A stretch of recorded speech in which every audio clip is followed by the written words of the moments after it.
d'abord un grand merci donc, pour cette invitation. C'est une occasion effectivement de se présenter, de venir, j'ai envie de dire en ami, puisque donc, nous travaillons tous ensemble depuis fort longtemps. Certains ne sont peut-être pas tout à fait au courant de la nouvelle organisation avec les pays et puis France. Nous sommes dans les mêmes locaux, donc ça c'est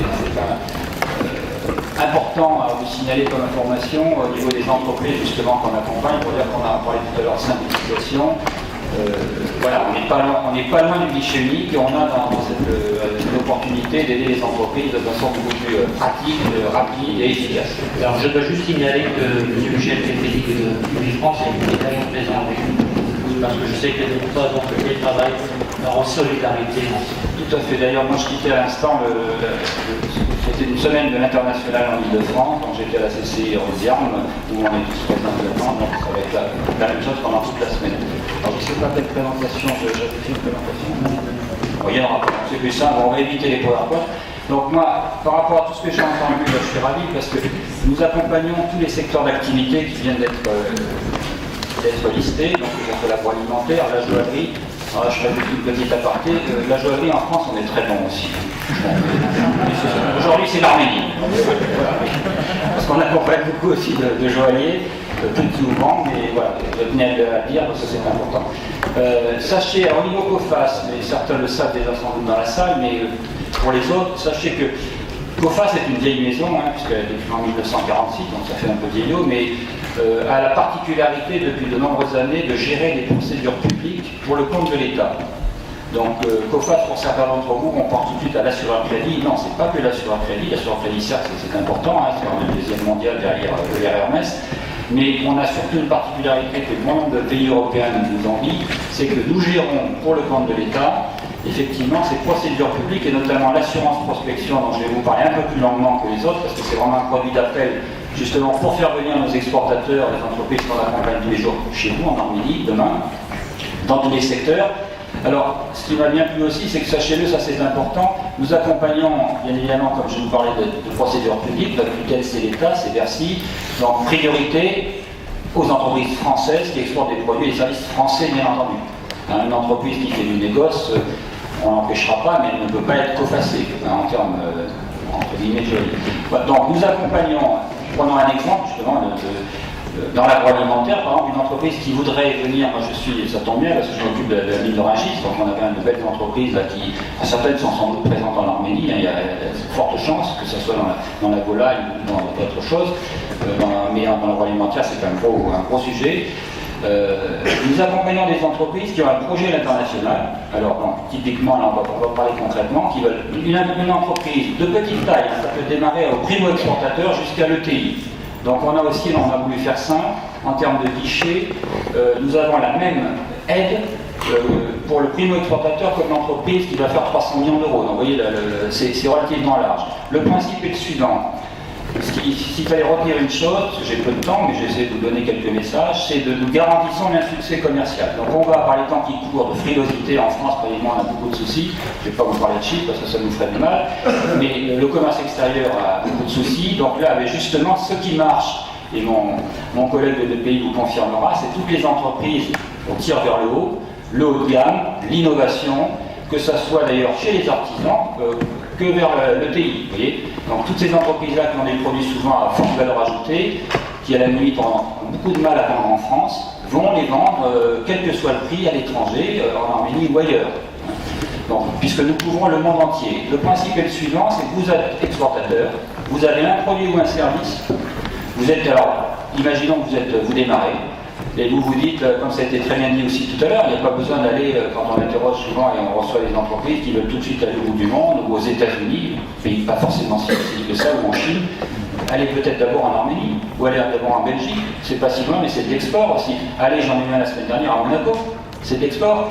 Donc là, ça vous coûtera moins cher, il y a du potentiel, vous serez sans doute mieux payé plus rapidement. Et bien là, pour cela, de toute façon, même si vous avez le meilleur des produits, vous allez engager des dépenses. Et là, on rentre dans le cœur du sujet, les dépenses de prospection. Bon nombre de TPE, de primo-exportateurs, hésitent à y aller, parce que ça, on a parlé tout à l'heure, on a évoqué les salons à Las Vegas, c'est quand même un salon important, mondial, reconnu, mais tout le monde ne peut pas se payer le salon de Las Vegas, tout le monde, le beau petit joaillier du coin qui apportant des produits qui pourraient plaire, ben, ne va pas pouvoir se payer 10 ou 15 mètres carrés là-bas. Eh bien nous allons l'aider, nous allons prendre en compte ses dépenses. Son salon à Las Vegas, mais ça peut être dans d'autres salons, dans tous les secteurs d'activité. Sachez aussi pour votre information que nous prenons en compte aussi les salons en France, à caractère mondial, pour justement, on a bon nombre d'entreprises qui démarrent souvent l'export par des salons en France. Je vais vous citer des salons que vous connaissez forcément, Maison et Objets. Il y a 2 sessions, en janvier, en septembre. Bon, mais là, c'est un secteur où il y a énormément d'entreprises qui exportent. Le secteur, dans les secteurs du prêt-à-porter, de la joaillerie, l'aéronautique, le Bourget tous les 2 ans. Voilà, il y en a pléthore. Eh bien, nous prenons en compte ces dépenses à hauteur d'une quotité maintenant qui est unique, c'est 65%. C'est-à-dire, vous voulez engager 100 000 euros, hein, sur une période de 12 mois, notre accompagnement, quel que soit le budget, quel que soit le pays, démarre sur une période de 12 mois. Et point fort du produit, on peut, parce qu'on a 12 mois, vous allez me dire, c'est peu, c'est suffisant pour celui qui vient nous voir pour un one-shot, le salon en question. Je vais démarrer déjà par ce salon pour montrer mes produits. On verra après si je vais plus loin. Mais bon nombre d'entreprises que nous accompagnons tous les jours viennent avec un projet alors là, qui est déjà plus, on va dire, il y a une réelle stratégie. Donc là, on peut l'accompagner sur une période qui peut aller de 2, 3, voire 4 ans. Donc ça veut dire, là c'est du lourd, ça veut dire que pendant 4 ans, on peut être amené à indemniser l'entreprise qui va vouloir prospecter l'Arménie, par exemple. Vraiment, tant qu'elle n'a pas fait du business suffisamment là-bas, eh bien on va l'indemniser. Alors, quand je dis on, c'est l'État, à hauteur de 65%. Alors, c'est pas automatique, hein. Si on au bout d'1 an, 2 ans, s'aperçoit que bon, ça marche moins bien, on va peut-être arrêter un petit peu l'hémorragie. Mais sachez-le, et ça c'est important, c'est pour ça que quand je disais qu'on a des produits tout à fait complémentaires, c'est une aide financière remboursable en cas de succès.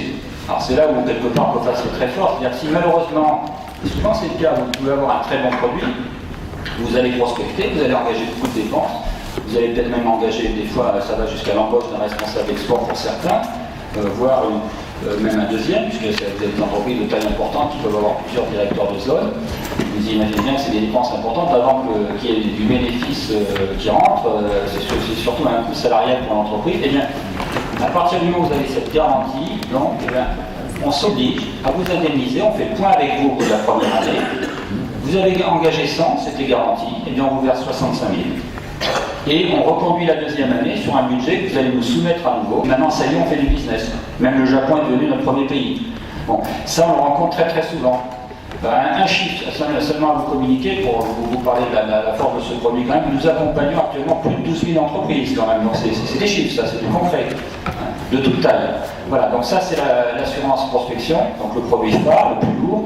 Et on a, sachez-le, pour les tout petits, quand je dis tout petit, là on est, et après je conclurai par cela, on a créé un nouveau produit, c'est assez rare que Bercy nous autorise à lancer un nouveau produit, surtout pour les temps qui courent, ça fait en mars 2012.